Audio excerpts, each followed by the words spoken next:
આજે આપણે બનાવવાના છીએ 15મી ઓગસ્ટના સ્પેશિયલ ત્રિરંગી લાડુ।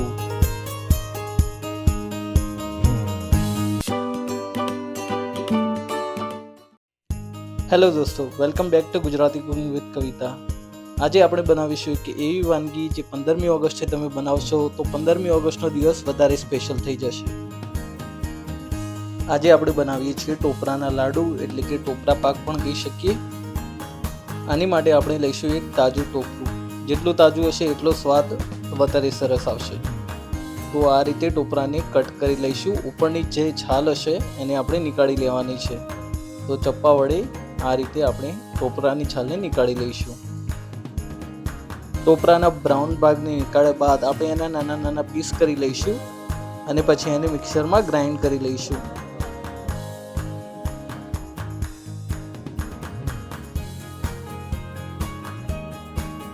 ટોપરું આપણું ગ્રાઇન્ડ થઈ ચૂક્યું છે, જોઈ શકો છો। આ રીતે આપણે ગ્રાઇન્ડ કરી લેવાનું છે। એક ટોપરું લગભગ 4 થી 5 માણસો માટે ઇનફ છે। લાડુ આપણા એકદમ કલરફુલ રહેવાના છે। તમે જે કલર પસંદ હોય એ નાખી શકો છો, પણ 15મી ઓગસ્ટના દિવસે આપણે એમાં નાખીશું કેસરી, સફેદ અને લીલો રંગ। તો આ રીતે સરસ ટોપરું આપણું છણાઈ ગયું છે। હવે એક આપણે પેન લઈશું અને ગેસ પર ગરમ કરવા મૂકી દઈશું। 1 ટીસ્પૂન જેટલું ઘી એડ કરીશું એમાં, અને પછી આપણે જે ગ્રેટ કર્યું હતું નાળિયેર એ એમાં નાખી દઈશું।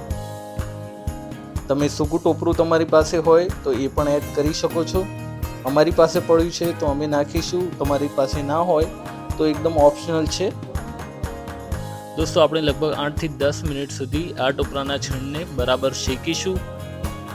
એને થોડું બ્રાઉન થવા દઈશું।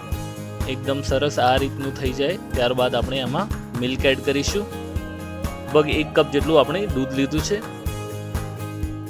દૂધથી એકદમ ક્રીમી ટેક્સચર આવશે। દૂધને આપણે બળવા દઈશું। લગભગ 4-5 મિનિટ બીજું આપણે આને શેકાવા દઈશું। ત્યારબાદ આપણે એડ કરીશું કન્ડેન્સ મિલ્ક। કન્ડેન્સ મિલ્ક નાખવાથી એ થશે કે આપણે ખાંડની જરૂરત નહીં પડે અને એકદમ રીચ ફ્લેવર આપણા ટોપરા પાકનો થઈ જશે। હવે આપણે ટોપરા પાકની થિકનેસ વધારવા અને એમાં થોડી બાઇન્ડિંગ લાવવા માટે એડ કરીશું મિલ્ક પાવડર। લગભગ 4 થી 5 ટીસ્પૂન જેટલો આપણે મિલ્ક પાવડર એડ કર્યો છે। લો ફ્લેમ ઉપર ધીરે ધીરે આપણે ટોપરા પાકને સતત હલાવતા રહીશું અને ધીરે ધીરે એનું દૂધ બળવા દઈશું, જ્યાં સુધી એકદમ થીક કન્સિસ્ટન્સી ના આવી જાય। દોસ્તો, અમે શ્રાવણ મહિનાના વ્રતની પણ અલગ અલગ સ્પેશિયલ આઇટમો લાવવાના છીએ। ફરાળી આઇટમ્સની વાનગીઓ અમે લાવતા રહીશું। તો આ અમારી ચેનલને એકવાર સબસ્ક્રાઇબ કરી જ લેજો।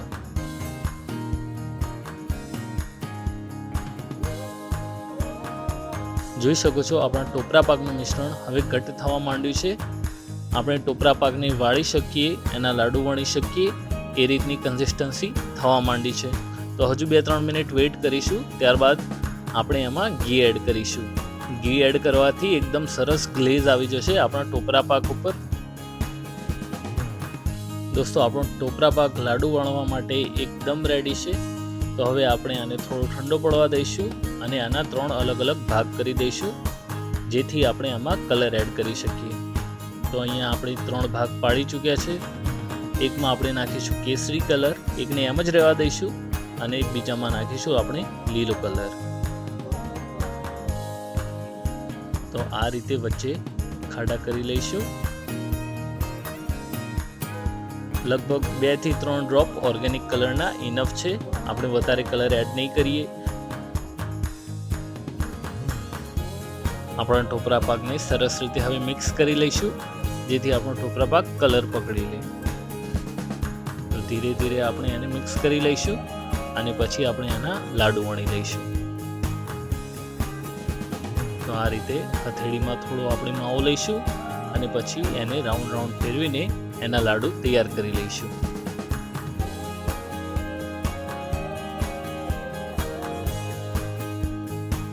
લાડુ વણાઈ જાય ત્યારબાદ આપણે એને સૂકા ટોપરામાં રોલ કરીશું, જેથી સૂકા ટોપરાની લેયર આપણા ટોપરા પાક ઉપર ચડી જાય।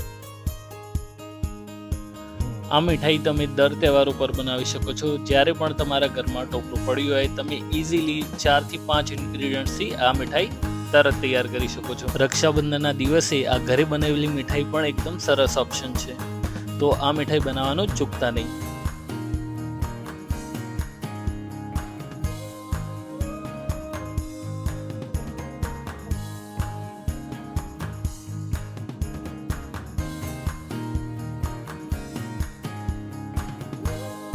હવે લાસ્ટમાં આપણે લીલા કલરના પણ લાડુ વણી લઈશું. તો દોસ્તો રેડી છે આપણી 15મી ઓગસ્ટના સ્પેશિયલ ટોપરા પાકના લાડુ. તો આજની રેસીપી કેવી લાગી અમને કોમેન્ટ્સમાં જણાવજો. આ વિડીયોને લાઈક કરી દેજો, અમારી ચેનલને સબસ્ક્રાઈબ કરી દેજો.